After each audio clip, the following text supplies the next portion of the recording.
otra. Entonces, cada vez uno va generando una estrategia diferente en función a determinada meta, y lo que tiene que allí uno, en los procesos, tendrás que renunciar a muchas cosas, tendrás que sacrificar. Luego,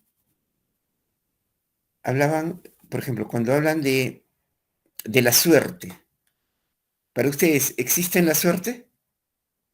¿Qué opinan? Mm, ¿Existe o no existe la suerte? ¿O qué es la suerte? En mi caso, grosor, considero que la suerte no existe. Lo que Ah, tú puedas lograr es base a tu dedicación, tu esfuerzo y claro está, ¿no? Tus buenas intenciones, ¿no? O sea, si no tienes en el anhelo de querer crecer, por más que cuentes con recursos, no lo vas a poder hacer. Lo único que vas a terminar es consumiendo lo que ya tienes y estando en quizás un poco más de desnivel, se podría decir, de donde has estado. Gracias, profesor. mira, qué interesante lo que dice usted. Entonces, miren, la suerte, decía una psiquiatra, ¿qué es la suerte? Decía. Sé que la suerte es la confluencia de la preparación y la oportunidad. Es decir, la preparación que implica estudiar permanentemente, y la oportunidad es esa casualidad que se te presenta y la asumes. Eso ya se convierte en una filosofía. Es decir, estudiar, en otras palabras, estar preparado para el momento, ¿no? Porque nadie sabe. Mañana lo llaman a uno de ustedes y le dicen, señores, tiene este puesto, lo necesitamos acá. No le vamos a decir, ¿sabes qué? ¿Me puedo preparar 3 días? ¿Me puedo esperar hasta que arme mi currículum? No, tenemos que estar allí, preparados, listos, porque es parte de nuestra estrategia para llegar a una determinada meta. Entonces, miren, se convierte en algo sistemático, en algo continuo. Eso ya depende, ¿no? Por ejemplo, este hecho de haber querido llegar bueno, ya lo llegué, a dictar una clase en una universidad, fue a largo plazo. A mediano plazo ya pues era bueno, digamos, el ser director. Y a corto plazo lo inmediato era, en ese momento que estaba pensando, era nombrarme, ¿no? Entonces, a eso también le llamamos una carrera.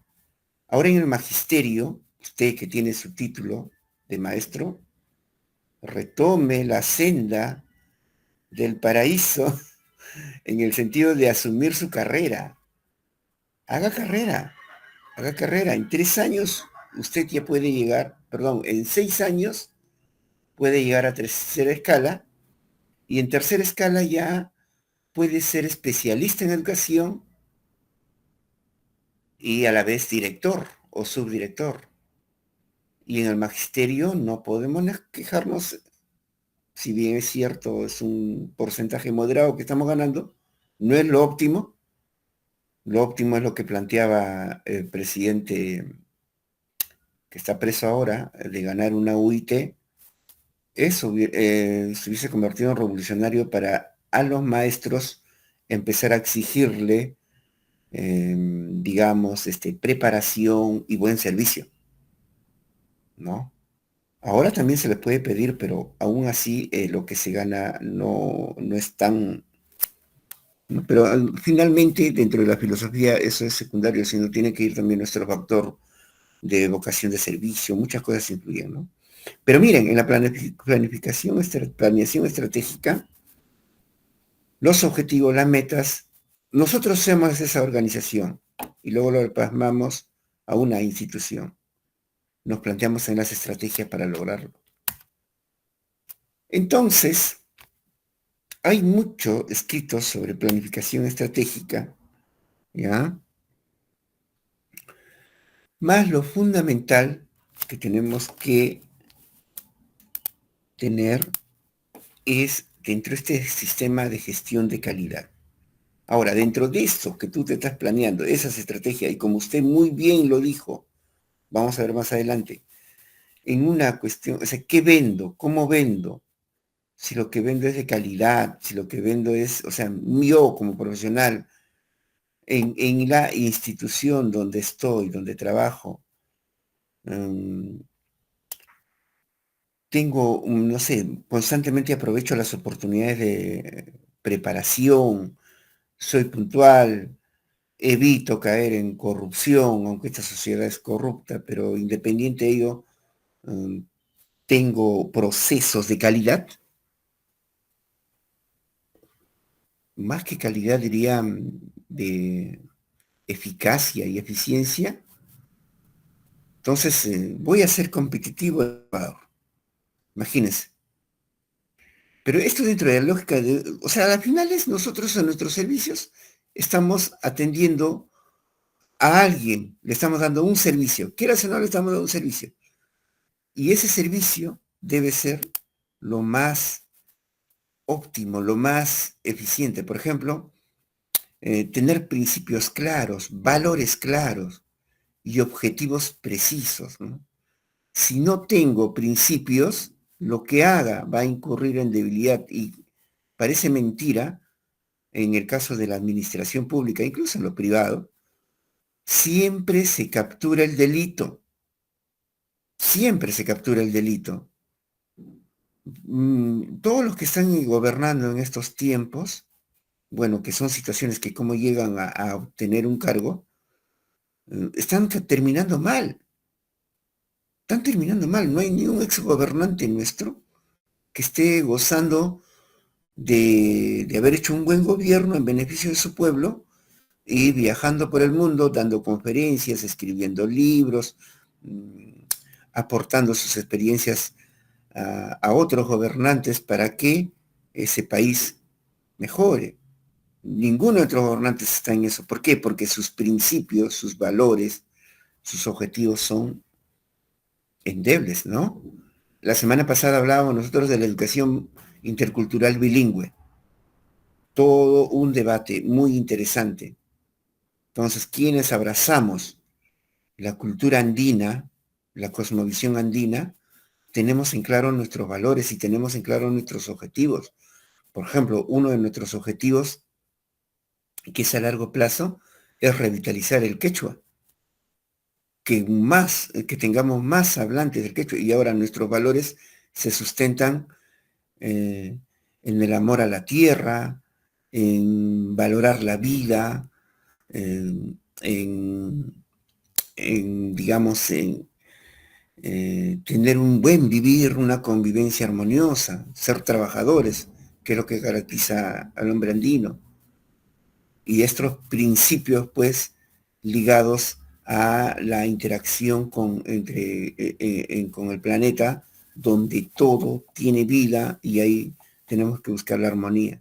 Entonces, el mundo andino, para algunos, no es una oportunidad, pero para los que tenemos determinados principios, valores y nuestros objetivos, sí es una oportunidad, porque es una cultura que se debe revitalizar, que se debe seguir. ¿Por qué? Porque tiene un gran legado del buen vivir.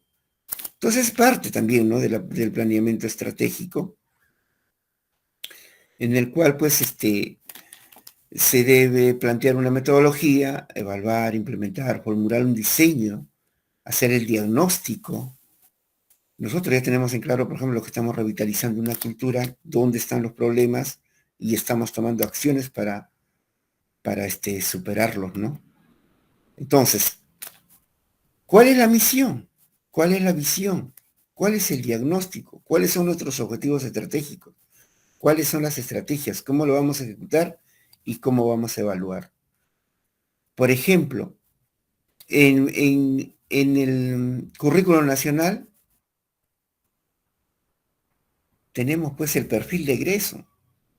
Esa es la misión de todos los docentes. La visión es desarrollar los desempeños, los estándares, las competencias para lograr esa misión que tenemos. Aquí tenemos un pequeño cuadro Como toda organización debe tener el marco filosófico, sus principios, sus valores, la visión y la misión. Todos deben tener, por ejemplo, ahí usted donde me dice que el Senati o los estudiantes, bueno, pues, ¿qué principio le damos? ¿Qué valores? ¿Qué valor agregado le da la institución a estos jóvenes? Por eso ahí también la SUNEDUCA se preocupa que las instituciones deben garantizar que sus egresados logren trabajar, ¿no? ¿Qué objetivos estratégicos me planteo para lograr mi misión? Como dice acá, ¿no? Esto tiene que ser vivo, dinámico y también flexible para hacer reestructuraciones. Puede ser que esté fallando. Pero la cosa es, ya bueno, me nombro como catedrático, ya pues apuntemos a rectorado, ¿no? Ve, es una visión de vida. Ah, no, yo soy maestro, ya bien, soy un líder, quiero ser un buen político, pero ser buen político es bien complicado, ¿no? Pero aún así, tengo que prepararme, ser el mejor, para, si llego a gobernar, lo haga con principios, con valores y teniendo una visión y una misión clara. ¿Para quién? Para quienes dirijo. Entonces, nosotros todos tenemos que hacer un diagnóstico. Y ese es el clásico análisis de fortalezas, oportunidades, debilidades, amenazas. ¿Qué fortalezas tengo? ¿Qué oportunidades tengo? ¿Qué debilidades hay? ¿Qué oportunidades se presentan? Y usted decía algo, ¿no? Yo no creo en la suerte, decía. No creo en la suerte. La suerte no existe. Bueno, depende cómo defina la suerte. Pero la suerte, recurriendo a la psiquiatra, es la confluencia de la preparación con la oportunidad. Entonces, para yo prepararme, también necesito hacer un contexto de mi persona. Por último, si tengo una empresa, la organización, hacer un análisis de sus debilidades, de sus fortalezas, de sus amenazas y sus oportunidades. Generar mi matriz y luego plantearme mis estrategias para superarlas en función a la misión que tengo. ¿Sí? Entonces, ¿qué deseamos lograr a mediano, a largo plazo? Pues luego sustentado en sus principios. Y acá ya viene el tema de la gestión educativa estratégica. ¿Ya? Por ejemplo, en educación básica alternativa necesitamos de liderazgo.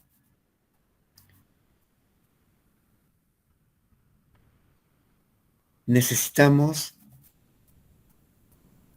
de que el líder delegue funciones, de que el líder tenga estrategias para realizar una mejora continua, que genere una participación responsable. Y acá miren, en los colegios, en el plan anual de trabajo, siempre hay una actividad que se llama rendición de cuentas. Y el director Nobel no entiende qué es la rendición de cuentas. La rendición de cuentas no va con el aspecto de cuánto tuve de ingreso económicamente, cuánto gasté, qué coordinaciones hice, qué donaciones tuve. Esa es una parte. La rendición de cuentas, la esencia que tienes, empecé en marzo, en mi prueba de inicio, empecé en la competencia de LEE, de comprensión de textos, tenía un 30% de inicio en promedio en primaria y secundaria. 30%. Entonces, hemos llegado a diciembre, ese 30% de inicio se ha convertido en 3%. Hemos tenido una efectividad que de ese 30, el 27%, del 27%, un 15% ha pasado a nivel de proceso y la diferencia, un 12% ha pasado a logrado. Digamos un 9% y un 3% destaca. Eso es la rendición de cuentas. E irónicamente, todo lo que es la gestión educativa estratégica está plasmado en el PEI para largo plazo y en el PAT para corto plazo.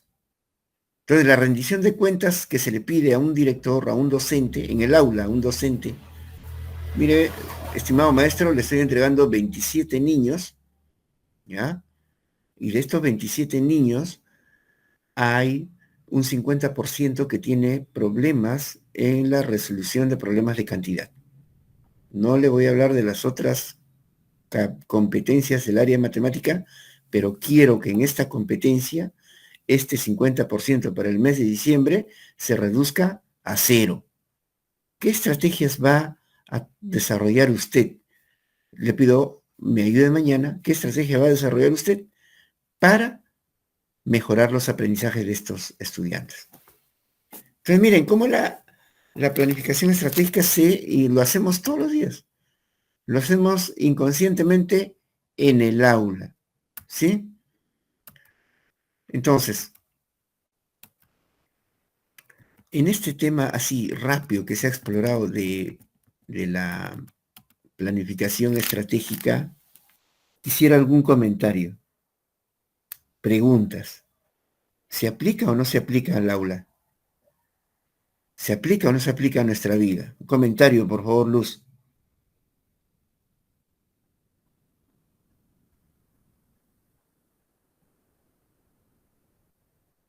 Parece que no está. Gilbert, nomás está hoy día de turno. ¿Algún comentario, profesor? No, está la señorita Isabel también presente. Ah, disculpa. Ah, disculpen, no los había visto. Ahí está nuestro amigo inglés, la maestra Isabel. Disculpen, buenas tardes. Sí, buenas Caballeros, tardes, profesor. ¿Cómo está? Buenas tardes, profesor. después de la polémica de la educación intercultural bilingüe, vamos a ver cómo lo plasmamos en un proyecto de vida. ¿Algún comentario de lo que han escuchado? No los había visto. Denise también está.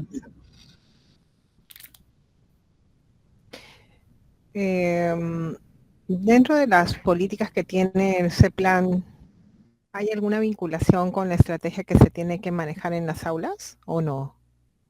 Claro. El CEPLAN, que es el ente rector en este caso, a las UGELES nos pide inscribir las actividades que se van a desarrollar y dentro de ellas está la mejora de los aprendizajes. O sea, qué acciones hemos desarrollado a nivel de UGEL para mejorar los aprendizajes en las aulas. Y ese lineamiento se traslada a las instituciones educativas donde cada director debe de ajustar o precisar su plan anual de trabajo y su proyecto educativo institucional para la mejora de los aprendizajes. ¿Sí? Ese plan lo monitorea permanentemente. Está a Muchas nombre... gracias, profesor.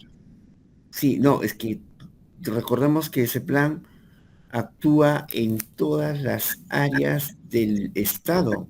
Es el que monitorea supuestamente la planificación, ¿no? Y ellos tienen una, digamos, una estrategia de trabajar con el SIGA. El SIGA es una herramienta para controlar los gastos que se hacen en las instituciones, ¿no? Y si no está planificado, no se invierte o no se destina recursos. Algo así es con ese plan. ¿Ya? Y dentro de esa lógica, no me he dado cuenta, dentro de esa lógica, vamos a compartir rápidamente el otro documento que le mencionaba para tener más o menos una relación con el tema de hoy. A ver, un momentito, por favor. Un momentito. Acá tengo el documento. Y gracias por la pregunta. Acá. Ya. Miren, esas acciones de planificación estratégica en las instituciones educativas se plasma en estos documentos. ¿Ya? en el proyecto educativo institucional y el plan de trabajo. Todo está, como digo, escrito. El Ministerio de Educación tiene una página de apoyo al director. Este documento está resumido y acá le dice, mire señor, cómo tiene que planificar, cómo tiene que elaborar el proyecto educativo institucional y qué es lo que debe hacer con el plan anual de trabajo. Entonces, acá le señala pues que es la planificación, que es un proceso flexible, que debe tener sus objetivos, que los recursos que va a contar para ello pueden ser tangibles, intangibles, y nos explica las razones del por qué se debe planificar, y lo fundamental es esto, ¿no? O sea, la planificación que se da en las instituciones educativas es mejorar los logros de aprendizaje.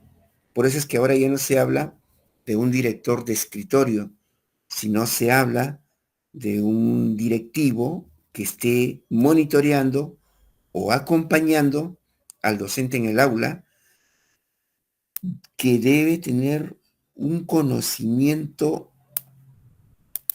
amplio, digamos, del currículo nacional. El currículo nacional, ya lo mencionaba anteriormente, es para las 3 modalidades: la regular, la alternativa, que es parte del diplomado, y la especial. Entonces, todo director debe conocer el currículo nacional y debe tener la capacidad para desempeñarse conduciendo el proceso educativo en esas 3 modalidades. Y ojo, todo orientado a la mejora continua. Los que saben de la teoría de la calidad, ¿no? Sabemos que este es un concepto de las empresas, el ciclo de mejora continua. Y, como decía usted, esta acción tiene que ser reportada a ese plan, ¿ya? A través de la UGEL. La UGEL, el colegio a través de la UGEL a la región. Y la región reporta al ministerio, pero tanto UGEL como ente ejecutor como DRE regional reportan al POI, Plan Operativo Interno, algo así, ¿ya? A ver, seguimos. Institucional, perdón. Plan Operativo Institucional. Este documento de planificación, nosotros ya tenemos hace 6 años los mismos compromisos. Hay 5 compromisos de gestión, ¿ya? 2 compromisos para ver el resultado y 3 compromisos para las condiciones de funcionamiento de la institución educativa. Por eso, enero y febrero, el trabajo es ver las condiciones de la institución educativa para recibir a los estudiantes en marzo, si funcionan o no funcionan, y también evaluamos los resultados, qué pasó, hemos subido, hemos bajado. En los últimos reportes de la Evaluación Nacional de Logros de Aprendizaje, el ENLA, se reporta que hay un retroceso y es algo que estoy muy preocupado.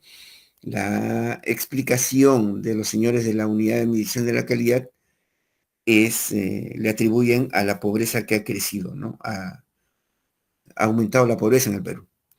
Pero entonces, la planificación debe considerar estos compromisos de gestión para ser establecidos tanto en el PI como en el PAT.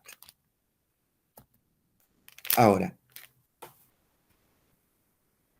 estos compromisos de gestión sirven para formular el diagnóstico, para plantearnos los objetivos, las metas y también las actividades. Estas actividades, desde luego, son flexibles, ¿no? Dependiendo, porque hay algo curioso en el Estado, y eso me ha costado a mí varias censuras, ¿no? Y al tratar de empoderarme con la ponencia de hoy, decía, ¿no? ¿Cómo vas a implementar un proyecto sin recursos? y bueno, que hay personas de empresa y le darán la razón a ese ponente. ¿Cómo vas a implementar un proyecto sin recursos? Todo proyecto debe tener sus recursos y la clave de un proyecto está en su ejecución. Si no lo vas a ejecutar, ¿para qué lo consideras? ¿Para qué lo propones? Entonces, algo extraño de los colegios es que no tienen recursos. Hay proyectos sin financiamiento. Les dotan de personas que ni siquiera los directores los eligen, sino hay una evaluación nacional y las UGELs son las que dan los profesionales, y a veces profesionales sin perfil. Entonces, es ser director de una institución educativa bien complicado en función a lo que pide la planificación estratégica. ¿Cómo puedes ser entrenador, asumir que eres entrenador de un equipo de fútbol si los jugadores te lo pone el preparador físico y él incluso les dice cómo deben ubicarse, ¿no? Algo así. Ese es uno de los problemas grandes del sistema educativo. ¿Ah? Pero veamos. Entonces, en la planificación que se plantea como eje en las instituciones educativas, es que deben contar con un proyecto educativo institucional que es de 3 a 5 años, ¿ya? A largo plazo, y un plan anual de trabajo que es para un año, para un año. En este plan debe estar registrado las principales actividades que va a desarrollar la institución educativa para mejorar y lograr los aprendizajes. Ahora, mira, fijémonos acá. Hay comisiones. Ahora está más estructurado, ¿eh? Más estructurado, pero siempre se da la inquietud, ¿no? Bueno, este es para un colegio que tiene inicial, perdón, hay colegios que tienen inicial, primaria, secundaria, grandes, ¿no? Pueden armar equipos. ¿Qué hacemos con los colegios unidocentes? Dicen a nivel de red. Es todo un desafío los colegios unidocentes, los colegios multigrado, ¿ya? Esto puede funcionar en la ciudad de manera parcial. Entonces, en el PI y el PAT, ¿sí? Acá en el PI y el PAT, plantea que debe haber una organización, debe haber una comunidad sensibilizada, se debe gestionar la información, una gestión abierta. El proyecto educativo adicional, entonces, miren, fíjense acá, los datos generales, la identidad y propuesta pedagógica. Aquí está, maestro Hilbert, inserto la misión, la visión, la cultura de la institución educativa, el diagnóstico. Y este diagnóstico va a estar ligado a los aprendizajes. Los objetivos y metas también tienen que estar ligados a la mejora de los aprendizajes.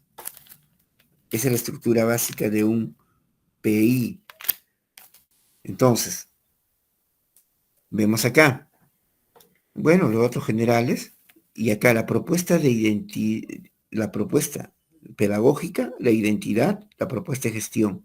En la identidad, ¿cuál es mi misión? ¿Cuál es mi visión? ¿Qué valores tengo? ¿Quiénes somos?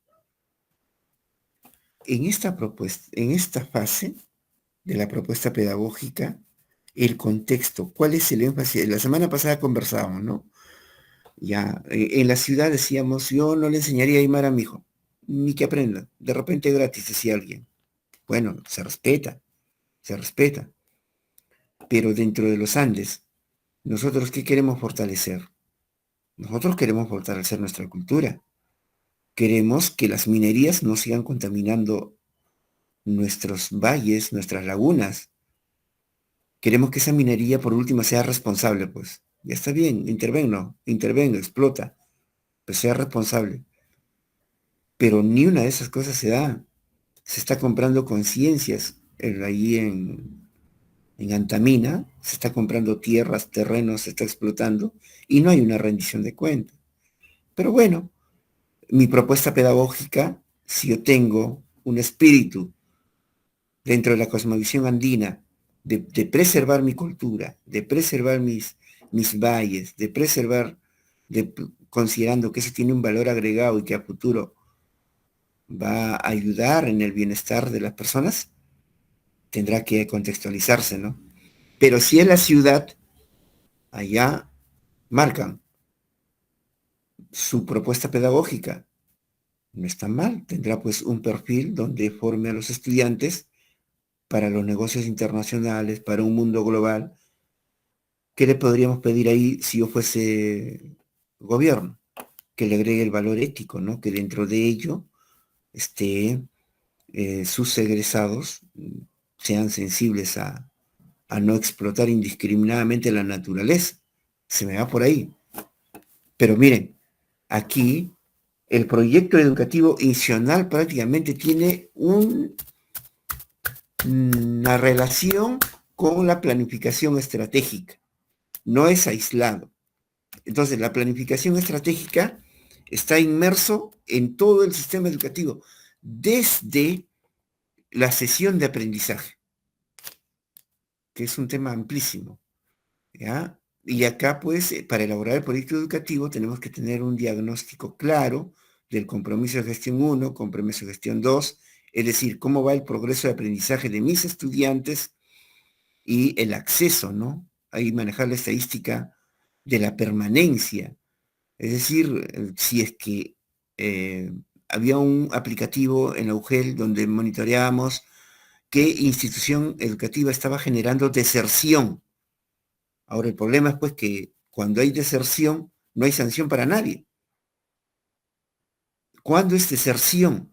Cuando el estudiante abandonó el sistema educativo, es decir, a los 10 añitos salió de la institución educativa y no se fue trasladada a ningún lado. Pero si el niño salió del colegio y se fue al colegio vecino, ahí no hay deserción, eso es traslado, ¿ya? Pero lo que se monitorea es la permanencia, es decir, ¿cuántos empezaron? ¿Cuántos terminaron? Si fueron 90 y son 85, ¿dónde están esos 5? Y para eso hay estrategia, hay acciones de reinserción, ¿no? Entonces, aquí la caracterización del entorno, eso iba con la educación intercultural bilingüe y las condiciones de funcionamiento de la institución educativa. Entonces, el proyecto educativo institucional requiere de un adecuado diagnóstico de los compromisos de gestión 1 y 2 y también los compromisos de gestión 3, 4 y 5. El compromiso de gestión que actualmente viene siendo más demandado, es irónico, ¿eh? Es el tema de la convivencia escolar. A veces hay impotencia cuando nos enteramos que dos instituciones educativas vecinas se han encontrado en el parque y 200 estudiantes se han confrontado, se han enfrentado. Y a veces por argumentos inexplicables, ¿no? A la salida se encuentran, o por exacerbar un chauvinismo de que mi colegio es mejor, el otro colegio es peor, yo marché mejor que tú, aún se da esas cosas. Y cuando ese, por ejemplo, de los temas de los desfiles escolares, ya no está vigente al 100%, aún hay municipalidades, organizaciones que lo realizan. Ese es un caso, ¿eh? Porque hay otros más donde la convivencia escolar, de ese lado del acoso, que es muy alto, porque hay muchos docentes que terminan en la UGEL depositados por tocamientos. Bueno, son acusaciones que les hacen, ¿no? El problema es que están depositados precisamente porque no les pueden demostrar, pero en este tema de la convivencia, con el enfoque del constructivismo, donde el niño tiene más protagonismo, más poder, la autoridad del docente se ha ido relativizando. Bien complicado.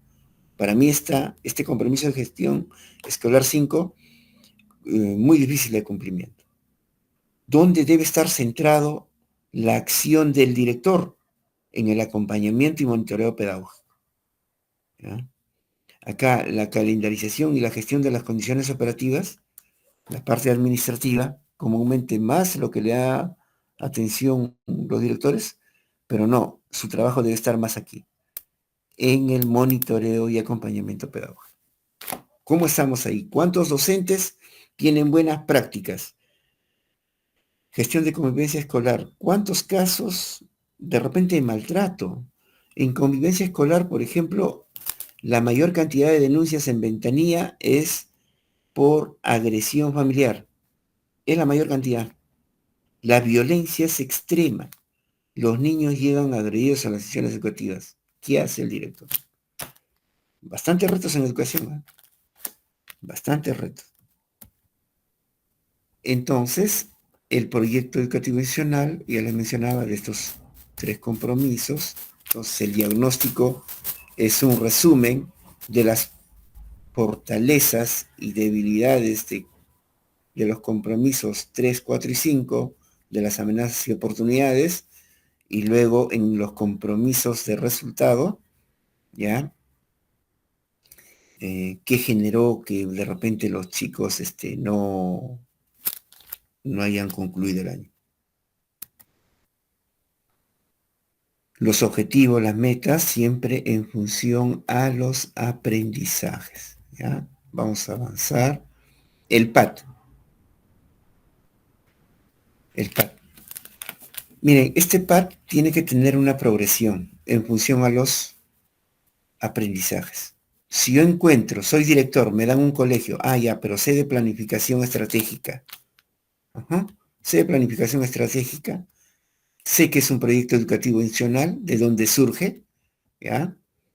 Y también sé lo que es un plan anual de trabajo. Entonces, en mis objetivos y metas, yo me digo, acá, el primer año voy a tener digamos, una meta. En este caso del monitoreo, voy a lograr 9 docentes, en el segundo 18, en el tercero 27 y en el cuarto 27. En el cuarto año logro trabajar con todos. Y la pregunta es, siempre la parte reflexiva y crítica, ¿no? ¿Y qué pasa si de estos 9 que empecé, se me van 3 el próximo año?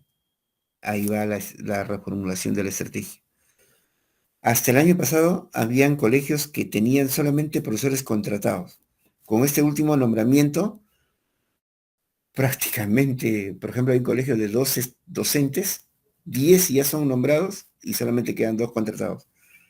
O sea, ahora es otra la realidad. Antes del nombramiento del año pasado, habían más contratados y menos nombrados. Ahora prácticamente ya se está cubriendo. Como que sí se podría reajustar en el caso del monitoreo, ¿ya? Pero en las metas siempre yo lo que tengo que ver es en función al aprendizaje y la permanencia.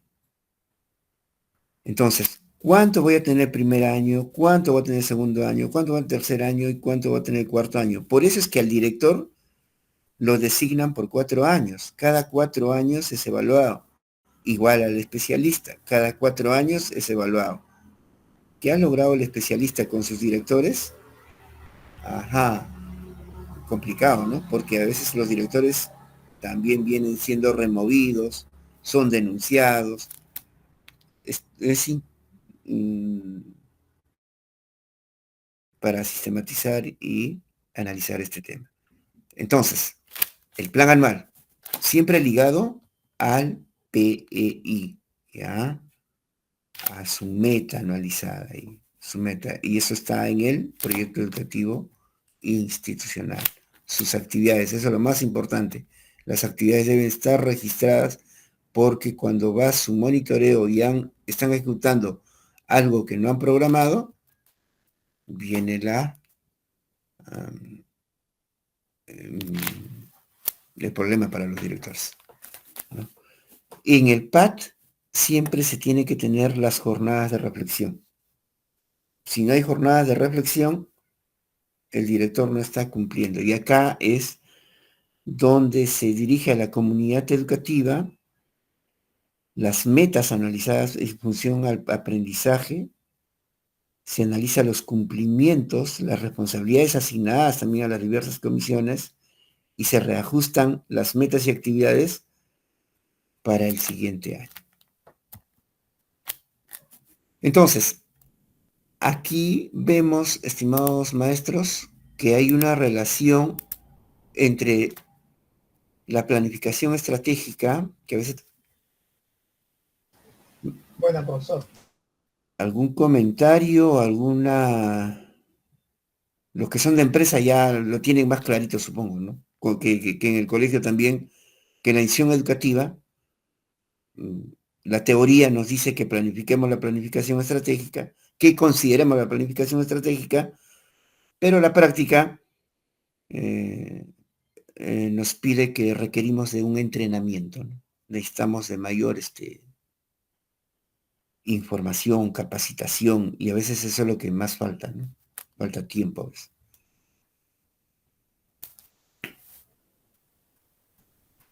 Nadie, todos, su silencio me... Profesor, bueno, para comentar, ¿no? Adelante. Uno de los puntos importantes es el financiamiento y sostenibilidad, como usted decía, ¿no? Si no hay fuente de financiamiento, en este caso para sostener una institución educativa en este aspecto, ¿no? Siempre va a haber el problema, ¿no? Y también la gestión de recursos, ¿no?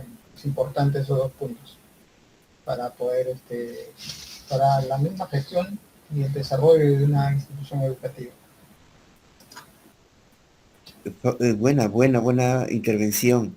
Miren, yo les digo, para que tengan un panorama ya de cómo funciona la educación en Ventanilla. En Ventanilla hay 1, 2, 3, 4 tipos de gestión. ¿Ah? Coprodeli, ¿han escuchado de Coprodeli? Fe y Alegría. Ya, Fe y Alegría, Coprodeli. Después los colegios privados, que es, eso sí es, que hay de diferentes. Saco Olivero no se compara pues a un colegio pequeño de Pachacute que está emergiendo, ¿no? Saco Oliveros tiene una estructura, una plataforma, un personal y tiene toda una franquicia, Saco Oliveros. Ahora, un colegio público, digamos, otra forma de gestión, lo del Liceo Naval, la Marina. La Marina tiene su propia estrategia, tiene su propio personal que a la vez recibe personal del Ministerio de Educación a través de la UGEL. Imagínense, 5 tipos de gestión. En los Coprodeli, que es una ONG de la Iglesia Católica, ¿ya? Les permiten que los padres efectúen donaciones mensuales, una especie de pago simulado. Les permiten adquirir sus propios libros. Ellos trabajan con Santillana. Algo parecido ocurre con Fe y Alegría. Pero a los colegios públicos, ¿ya? ¿Qué tiene que garantizar el colegio público? Mira, ahí también hay gestión, ¿eh? El colegio público debe garantizar una buena coordinación con las APAFAs. Ahora, si tienes una mala APAFA, ya te robó. Y si el director genera una estrategia de recibir recursos económicos, ya se metió en problemas. Es pasible de ser denunciado. Miren cómo agonizan a la escuela pública, donde le piden un PI y tiene que ser ejecutado sin recursos. El PI finalmente se convierte en una cuestión nominal, literal. Pero el Coprodeli arma su PI y tiene la posibilidad de que los padres de familia, a través de donaciones, financien las actividades. Por eso es que los Coprodeli en Ventanilla tienen mejores resultados que los públicos, ¿ya? Pueden financiar sus actividades. Interesante, ¿no? O sea, dentro del país, y sin contar pues Fe y Alegría, y sin contar la Naval, ¿no? El Ministerio de Marina, que tiene un sistema exclusivo para ellos, así como en el Callao, el Leoncio Prado, ¿recuerdan los cachorros de Mario Vargas Llosa, donde estudió? Ese colegio corresponde al ministerio, al ejército, al Ministerio de Defensa, ¿no? Y tiene otra forma de gestión, ¿no? Y eso, sin considerar los grandes colegios, decía Marca, no sé si habrá otros más afinados, como el consorcio de Innova, por ejemplo, consorcio de Innova, que es que tiene como soporte al Interbank, ¿ya? Son como 70 a nivel del país, y uno de los principales está en los Cedros de Villa. Ese colegio pues tiene una estrategia y una plataforma formidable, pero ¿cuánto inviertes allí para tener a tu hijo?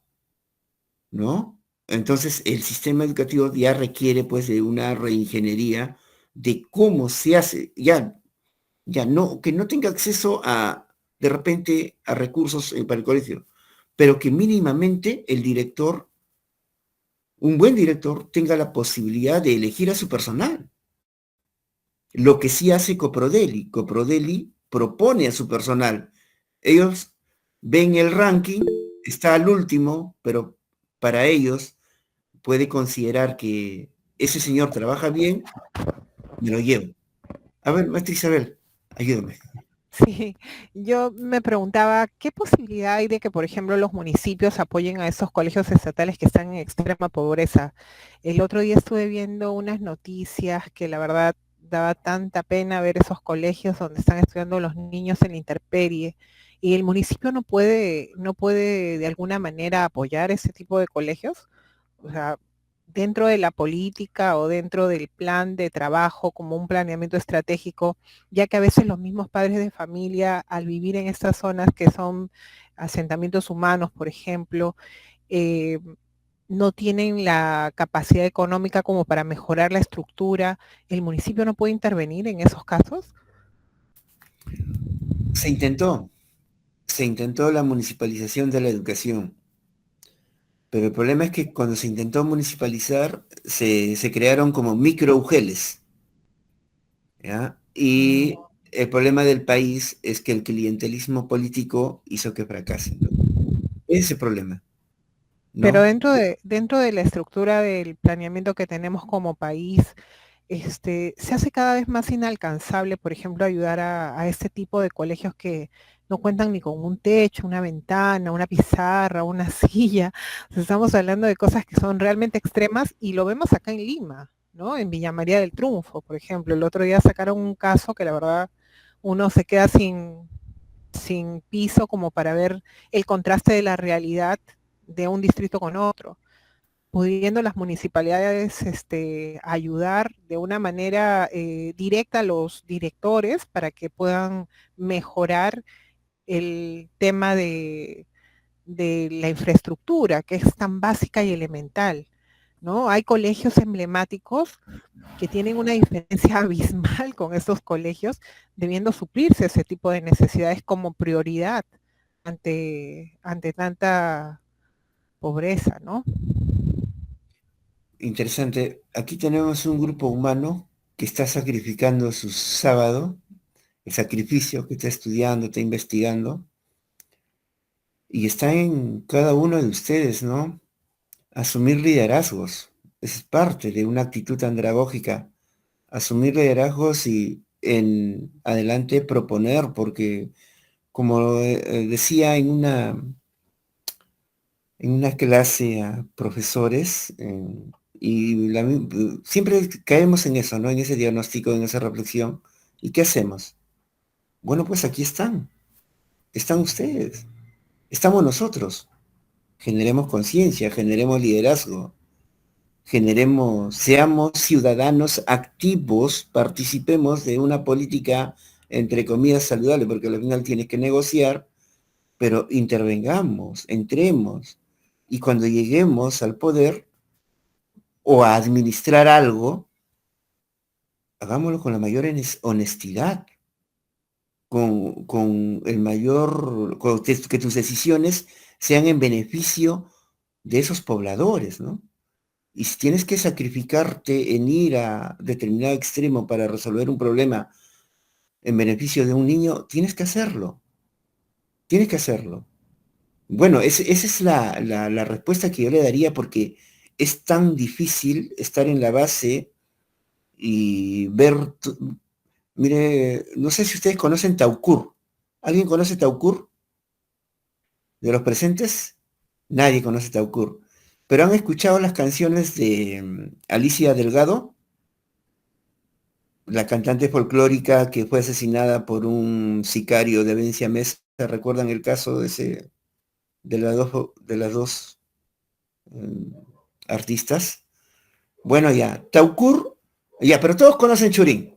No diga que hay alguno que no conoce Churín. Churín es un lugar emblemático, ¿sí o no? Es un lugar turístico total, que tiene una gran cantidad de visitantes. Entonces, a 15 minutos de Churín está Taucur, Lima, región Lima. En ese lugar hay una escuelita con un aula, una habitación para el docente, todo con maderitas. Allí no hay agua, no hay desagüe, no hay fluido eléctrico, la docente se queda toda la semana porque la movilidad también es complicada. Entonces, imagínense, estamos hablando de acá de Lima, ¿no? ¿De cuánto? 2 horas, 3 horas de Huacho, menos. Entonces, la situación es complicada. Los líderes, quienes asuman liderazgo, tienen que